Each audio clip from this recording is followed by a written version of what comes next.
Next up, we have the Executive Director of Women in Action, Behr. Jean is currently the only Women in Action employee, as Women in Action counselors typically work on a contractual basis. Women in Action began 15 years ago in Big Sky, and Behr joins us today to help highlight their recent efforts in the community. Jean, thank you for joining us.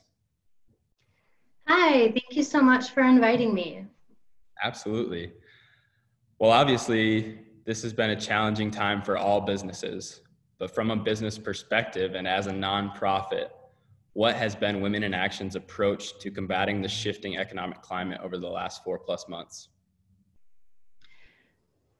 Women in Action is in a fairly strong position. We've always been really lucky to enjoy a lot of community support, but one of the main focuses we've had these last few months is leveraging our existing partnerships with other nonprofits to share resources. So you saw a group of us come together to put together the online community calendar, to do the Sidewalk Chalk Day of Gratitude, and we just really want to reach out to the community and say, despite these challenging times, we're here to help. We offered 2 months of free counseling through our partners, as well as some of the other events that we had going on. And we have put a lot of our energy into boosting posts on social media so folks are aware of the work that we're doing. And they still feel connected to the resources that are available despite our changing circumstances. Yeah, absolutely. Well, you mentioned the Sidewalk Chalk event. As an organizer and from being involved with Women in Action, what is it like to see events like that you just kind of come to fruition and see children decorating sidewalks with their parents? It was amazing. It was the brainchild of some folks at the Big Sky Community Organization, and I immediately jumped in to help with the planning. Folks at Discovery Academy and the school district were instrumental. We tried to make the day as fun and accessible as possible, so we spent the morning putting out chalk stations across town. We did a lot of work on social media to let people know, and we used the hashtag Big Sky Big Thanks, because we were so thankful for the folks who were on the front lines, our grocery store employees, our doctors, our nurses, all the folks who had to go to work every day to ensure that we had food on the table, that we had access to healthcare. And we really wanted to bring the community together to show our appreciation. And it was, I actually went around to most of the sites myself and left my notes of thanks. And it was such a highlight in what's been a really challenging time. And so thank you to everyone who got out, and thank you to everyone who helped organize. Yeah, well, let's stick with the highlights then. In your opinion, what has been Women in Action's greatest organizational achievement since March? I think it's not even a Women in Action highlight. It really is our community partners, because Women in Action has always been an organization that relies on our partnerships with other folks. And so we already had an existing relationship with the school, with Discovery Academy, with Big Sky Community Organization, and others. And so because we had those relationships already built, it was not easy by any means for us to come together, but at least the foundations were there, and the relationships were there, and the partnerships were there. So then we could build on what we've already done in the past and create that virtual platform for folks to still feel connected through social distancing. And so those weekly meetings that we were having, and everyone bringing together, their chef friend to put on a cooking class, or the yoga instructors who were doing free yoga, the dance party every Friday afternoon, and Wampak putting all their content online. It truly made this time feel productive and valuable for me, because instead of, sitting back and watching everything unfold, it gave me something to do and something to focus on every day to provide this opportunity for the community. That's awesome. Well, keeping with the theme of connection, you and I have spoken a couple times throughout the pandemic for various articles, and I remember you mentioning that you were the only full-time employee of Women in Action. Can you describe what it's like to have an office space all to yourself, especially given the current, plea for social distancing and all the other health-related concerns?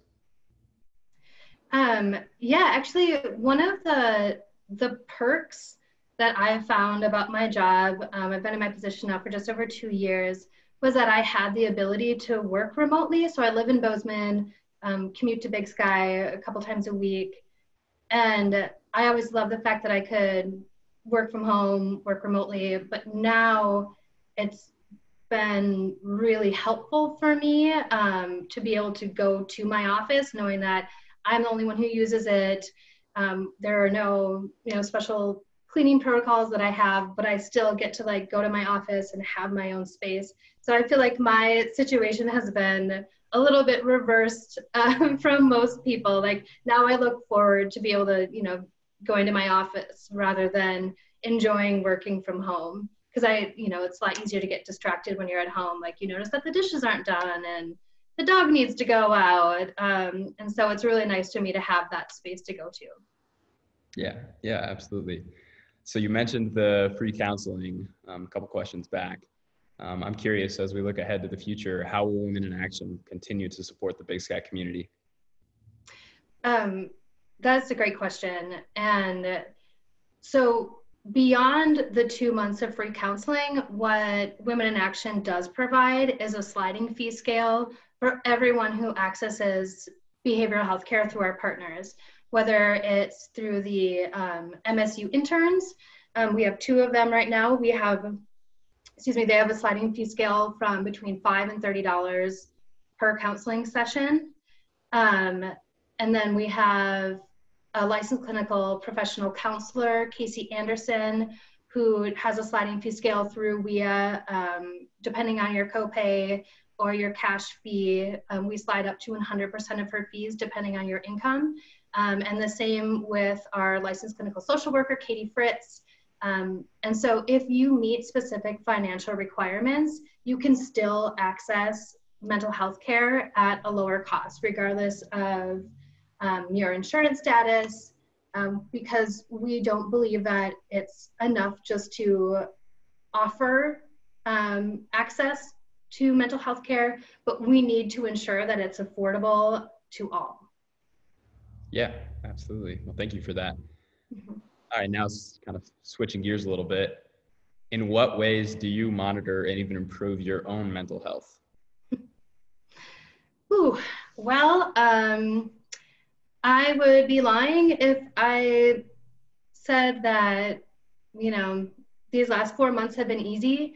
I think it's really important for everyone who is experiencing challenges with their mental health to know that there are resources out there, to, trust that they are confidential, that they're affordable, and that there is no shame in taking care of yourself. Just like, we've all put on a few pounds throughout this time. So it's important that we're getting out there and getting active now that the weather is nice. The same thing goes for your mental health.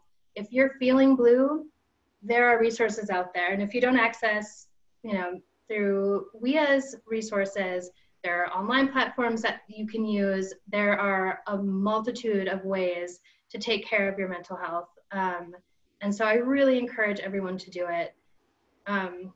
And personally, I, like most people, got a puppy because I have just been home, and we recently lost our dog. So it was something that really helped me through this time.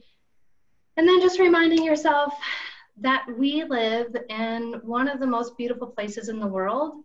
And so get out and explore. So go camping for a couple of nights, float the river. This weekend, I think we're gonna do the Beartooth Highway And just remind yourself that even though maybe plans have changed, weddings have been canceled, vacations have been canceled, this incredible place where we live is the one thing that's not canceled. So get out and enjoy it and take care of yourself. And if you need help, ask for it. That's great advice.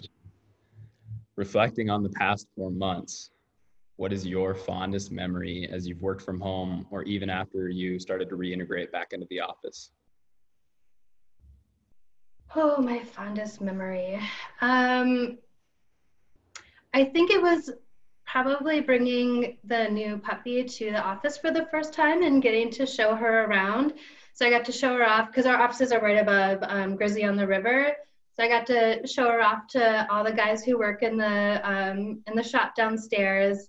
And there's one other office being used upstairs next to me. So I got to introduce her to Marcia, who's the only person I ever see when I'm at work. And she's just been a hit. And so that's been really fun. That's awesome. All right, the last question that we're posing to everyone tonight. Is the growth of Big Sky helpful or detrimental to your efforts? One of the greatest things about Women in Action is our ability to adapt to the changing needs of our community.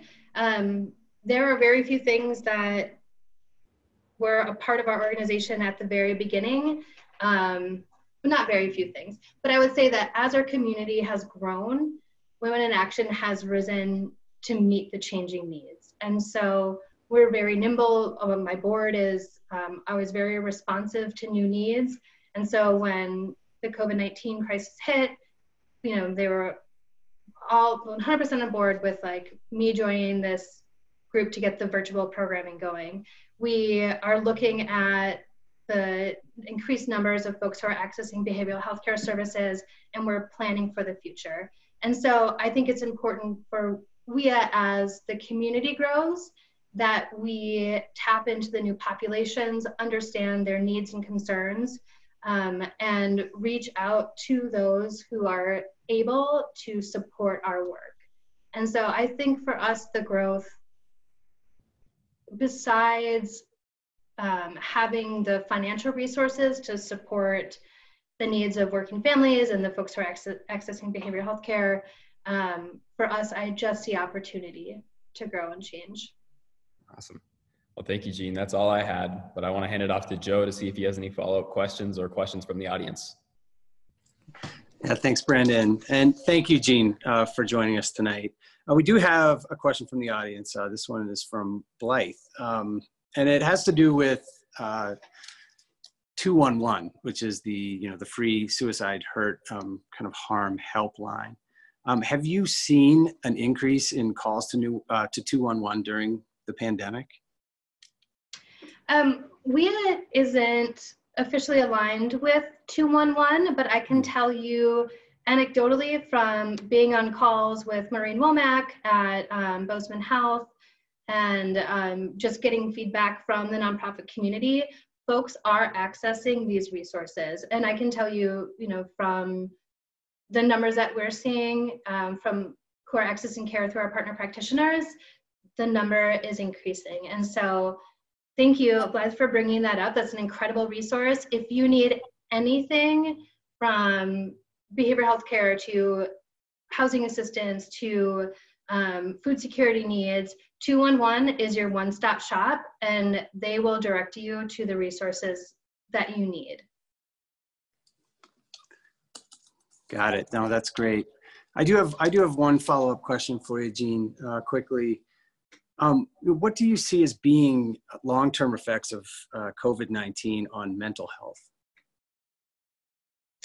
Well, I am I'm not a licensed therapist. I don't have a mental health background, but from the conversations that I've been having with people, what I have come to understand is that when the initial wave hit, people were looking at their basic necessities. So, am I going to lose my job? Am I going to keep a roof over my head? How am I going to educate my kids?